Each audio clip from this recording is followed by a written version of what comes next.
There's no doubt that Manos, The Hands of Fate, is one of the worst movies ever released. FreakZone Games, the same developer behind the angry video game nerd adventures, have made a loving, tribute to this horror disaster in the form of Manos, The Hands of Fate Director's Cut. The question, though, is the game as bad as the movie it pays homage to, or is it worth your time? The PC version of Manos has been ported over from mobile and is a 2D action game in a deliberately retro fashion. It harkens back to the days of the NES. Many games from those days are remembered as absolute classics, and recapturing that retro feeling in a fresh new game is always a fun and difficult experience. Reviewing this type of game is difficult, and Manos becomes even more difficult for me as FreakZone released a post-launch patch that addressed many of my initial complaints with the game. We'll get to those in a moment, but first I want to talk about the presentation. The visuals are clearly modern, as no NES ever sported a color palette this varied. But they do a great job of harkening back to the old days of limited color palettes and the limitations of tiny memory sizes on cartridges. The characters, levels, and backgrounds are all crisp and unique. Sprites move with a sense of life and character, and it's often fun just to watch one of the zombies shamble across the screen. One major complaint I do have with the game is the grain effect. It can make it very difficult to see in certain levels, as the grain effect magnifies the myopic feeling caused by the narrow sphere of light that surrounds your character in the otherwise pitch black levels. Fortunately, this effect can be turned off in the options. Some people will like it, and others won't. It's one of those purely subjective things, and I found myself playing with it off most of the time. The story of the game is as simple as the movie. You, your wife, and daughter, and family dog find yourself stranded in the desert after your car breaks down. The Valley Lodge is nearby, and you go to find help. Nonsensical events follow, much like the movie. By no means is it a bad plot. It makes more sense than the original Kirby games, and it certainly matches the game it's based on, which is legendary for inconsistencies between shots, inane dialogue, nonsensical pacing, and a whole host of other issues. Gameplay in Manos is simple, boiling down to running, jumping, and shooting.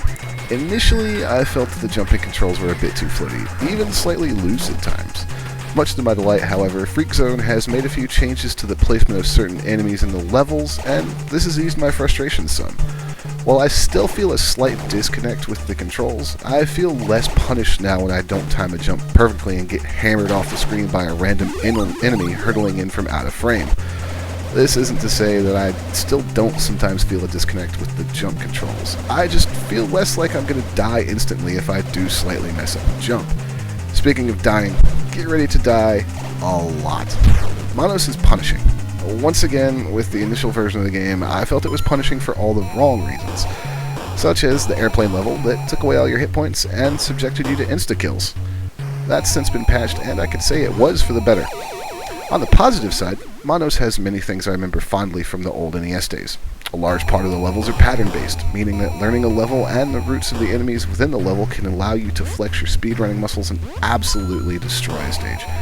Firing your weapon in midair immediately halts your momentum, granting you a bit of control over some of the more awkward leaps of faith Manos demands of you.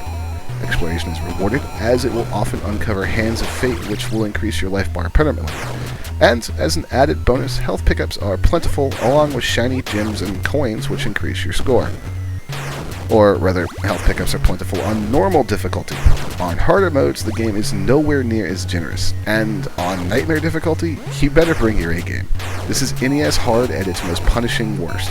Also welcome is the addition of the shotgun pickup. While a more powerful weapon is welcome in its own right, Manos also challenges users to play pixel perfect, as taking damage will downgrade you back to your lowly pistol. It's a simple yet effective way of rewarding precision gameplay. Even more welcome are generous checkpoints. If you've ever played an NES game, especially one regarded as truly NES hard, you'll know why this is a big deal. So where does that leave us? Manos, The Hands of Fate Director's Cut is a strange game. An homage to one of the worst movies ever made. It contains some of the things I hated most about NES games, as well as some of the things I most loved. There are things that I appreciate in its design, and I had many moments of enjoyment while playing it. Cheap deaths can still be found in plenty. The visuals are charming, but for me, marred by that grain effect. And herein lies the real difficulty of this review.